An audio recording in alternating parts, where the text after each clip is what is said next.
बाबा, ओ बाबा, बाबा, 3 दिन रह गए हैं कुर्बानी वाली ईद में, हमें भी गोश्त मिलेगा ना?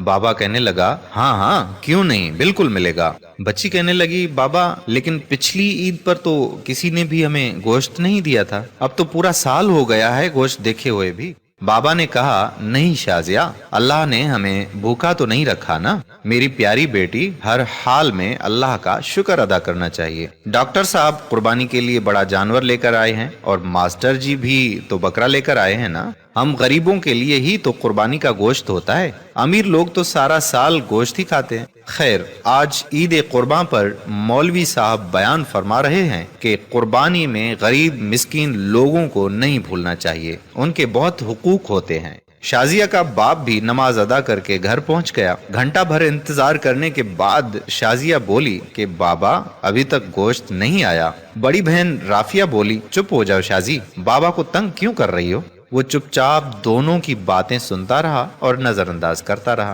काफी देर गुजरने के बाद जब कहीं से गोश्त नहीं आया तो शाजिया की माँ बोली कि जी सुनिए जी, मैंने तो प्याज और टमाटर भी काट दिए हैं, लेकिन कहीं से अभी तक गोश्त नहीं आया। कहीं भूल तो नहीं गए हमारी तरफ गोश्त भिजवाना? आप खुद जाकर मांग लें। बाप बोला कि शाजिया की माँ, तुम्हें तो पता है आज तक हमने कभी किसी से कुछ मांगा ही नहीं, अल्लाह पाक कोई ना कोई सबब पैदा करेगा। दोपहर गुजरने के बाद शाजिया के इसरार पर पहले डॉक्टर साहब के घर गए और बोले, डॉक्टर साहब मैं आपका पड़ोसी हूँ, क्या कुर्बानी का गोश्त मिल सकता है? ये सुनना था कि डॉक्टर साहब का रंग लाल पीला होने लगा और हिकारत से बोले, पता नहीं कहाँ कहाँ से आ जाते हैं गोश्त मांगने, और तड़ाक से दरवाजा बंद कर दिया। तौहीन के एहसास से उसकी आंखों में आंसू आ गए और बोझल कदमों से चल पड़ा। रास्ते में मास्टर जी के घर की तरफ कदम उठे और वहां भी वही दस्ते सवाल। मास्टर जी ने गोश्त का सुनकर अजीब सी नजरों से देखा और चले गए।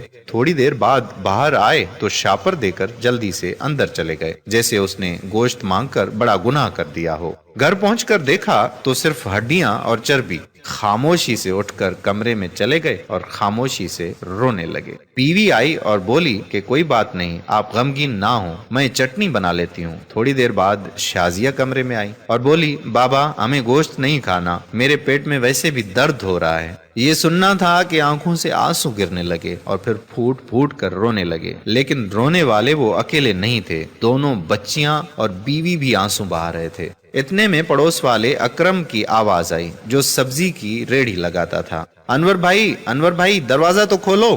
दरवाजा खोला तो अकरम ने 3-4 किलो गोश्त का शापर पकड़ा दिया और बोला कि गांव से छोटा भाई लाया है, इतना हम अकेले नहीं खा सकते, ये तुम भी खा लेना। खुशी और तशक्कुर के एहसास से आंखों में आंसू आ गए और अकरम के लिए दिल से दुआ निकलने लगी।